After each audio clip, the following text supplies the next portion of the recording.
शान्ताकारं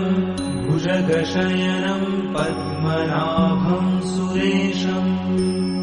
विश्वाधारं गगनसदृशं मेघवर्णं शुभांगं लक्ष्मीकान्तं कमलनयनं योगिभिर्ध्यानगम्यं वन्दे विष्णुं भवभयहरं सर्वलोकैकनाथम्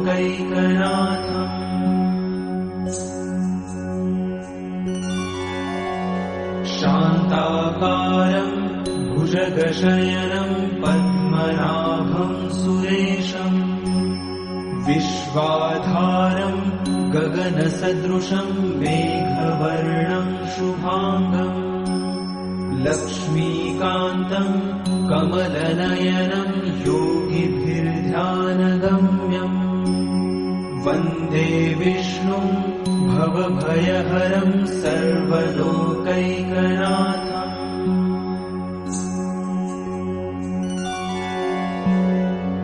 शान्ताकारं भुजगशयनं पद्मनाभं सुरेशं विश्वाधारं गगनसदृशं मेघवर्णं शुभांगं लक्ष्मीकान्तं कमलनयनं योगिभिर्ध्यानगम्यं वन्दे विष्णुं भवभयहरं सर्वलोकैकनाथम्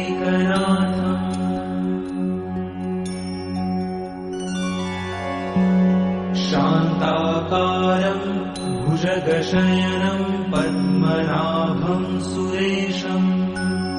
विश्वाधारं गगनसदृशं मेघवर्णं शुभांगं लक्ष्मीकान्तं कमलनयनं योगिभिर्ध्यानगम्यं वन्दे विष्णुं भवभयहरं सर्वलोकैकनाथम्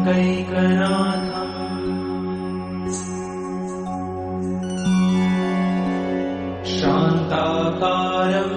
भुजगशयनं पद्मनाभं सुरेशं विश्वाधारं गगनसदृशं मेघवर्णं शुभांगं लक्ष्मीकान्तं कमलनयनं योगिभिर्ध्यानगम्यं वन्दे विष्णुं भवभयहरं सर्वलोकैकनाथम्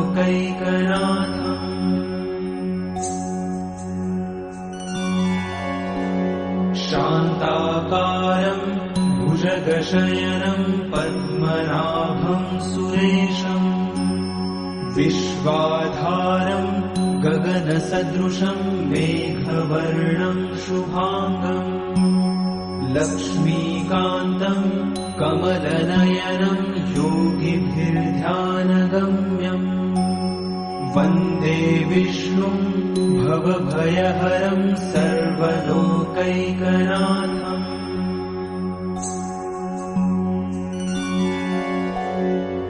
शान्ताकारं भुजगशयनं पद्मनाभं सुरेशं विश्वाधारं गगनसदृशं मेघवर्णं शुभांगं लक्ष्मीकान्तं कमलनयनं योगिभिर्ध्यानगम्यं वन्दे विष्णुं भवभयहरं सर्वलोकैकनाथम्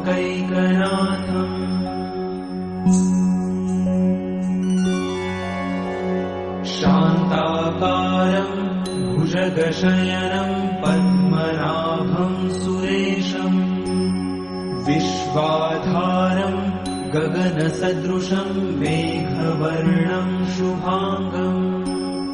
लक्ष्मीकान्तं कमलनयनं योगिभिर्ध्यानगम्यं वन्दे विष्णुं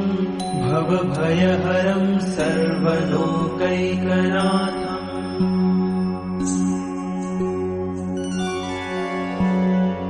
शान्ताकारं भुजगशयनं पद्मनाभं सुरेशं विश्वाधारं गगनसदृशं मेघवर्णं शुभाङ्गम् लक्ष्मीकान्तं कमलनयनं योगिभिर्ध्यानगम्यम् वन्दे विष्णुं भवभयहरं सर्वलोकैकनाथम्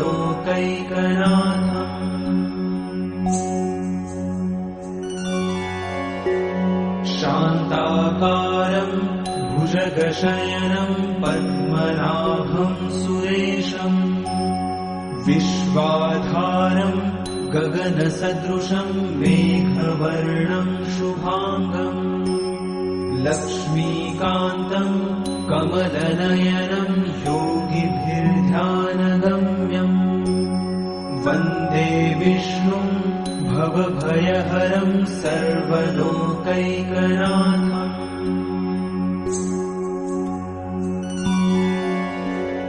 शान्ताकारं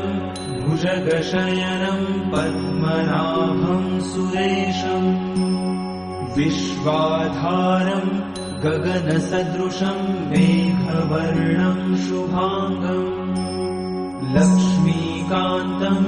कमलनयनं योगिभिर्ध्यानगम्यम् वन्दे विष्णुं भवभयहरं सर्वलोकैकनाथम्